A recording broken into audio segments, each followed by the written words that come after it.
Hi, it's John with Transoms Direct. Today we're here in an older bathroom that's about to be renovated.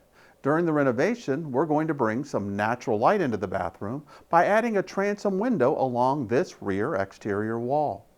Through the magic of editing, here's a quick preview of the finished bathroom renovation with the window in place. What do you think? Let's go back to the studio now and I'll show you how we got this done.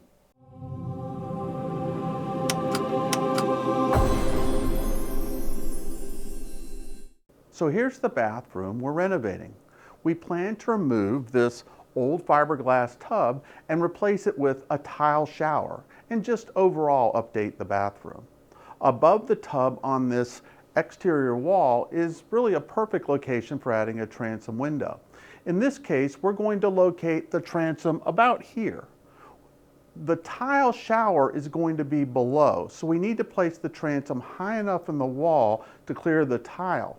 But looking at our final product, we also want to clear the crown that we plan on putting at the ceiling.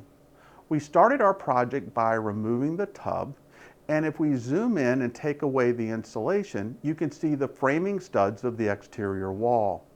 Beyond the wall studs, you can see the exterior wall sheathing, which in this case is a type of plywood called OSB. All houses have some form of plywood exterior wall sheathing, just like this. If there's siding, brick, cedar shake, stucco, whatever, it's always on the other side of that wall sheathing. This house has siding, but it really doesn't matter in terms of measuring and ordering your window, since the measurements that we do are all taken from the other side, the exterior side of this plywood sheathing. So we decided to add an exterior grade wood transom here that can be painted to match our interior and exterior trim colors. In this bathroom, we have a 5-foot wide exterior wall, and a 4-foot wide transom window will comfortably fit within those sidewalls. We also have a 9-foot ceiling, and for 9-foot ceilings, we generally recommend a transom that's 12 inches tall, but we actually could have chosen a larger size so long as the casing that we plan on adding later clears the tile below and the crown above. So given our room dimensions, we decided on a 48-inch wide by 12-inch tall transom sash. For our transoms, you always frame the opening in your exterior wall 2 inches wider and 2 inches taller than the transom sash you plan on ordering. Here's what the framed opening looked like after the carpenter finished. The next measurement we need is the wall thickness. The transom sash you order is going to be a bit over an inch thick, so it's going to need to be enclosed in a jamb to be installed in this thicker wall. That's why we frame the opening 2 inches wider in each direction. When you enclose the sash in the jamb, it makes the whole unit wider and taller. You can think of a jamb as a kind of adapter that adapts the thinner transom sash into the thickness of your exterior wall.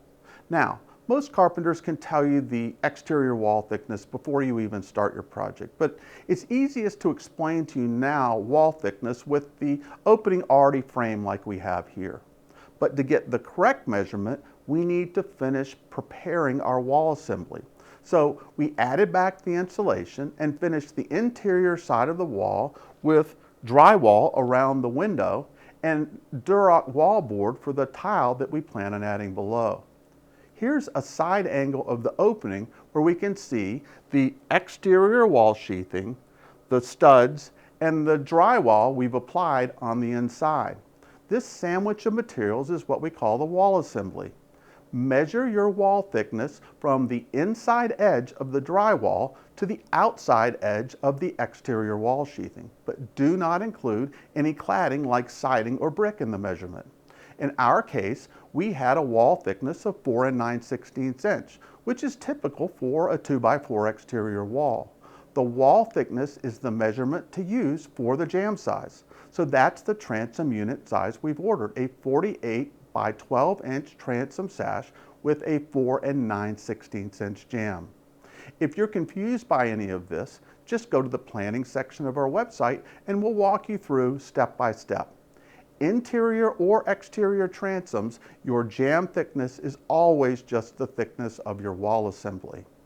Once the transom arrived, we slid it into the opening and secured it in place with a few nails and shims. The last step was to add casing on the interior and exterior sides of the transom, and it was installed. Let's see how the bathroom looks after tile and paint. Here we go, our renovated bathroom with a beautiful transom window providing warm natural light. And this is just one application. Homeowners place exterior transoms over outside doors, above beds, in laundry rooms, so many unique locations. Check out the idea book section of our website to learn about all the creative ways customers have used our transoms. So that's a look at a bathroom renovation with a transom. Thanks for watching.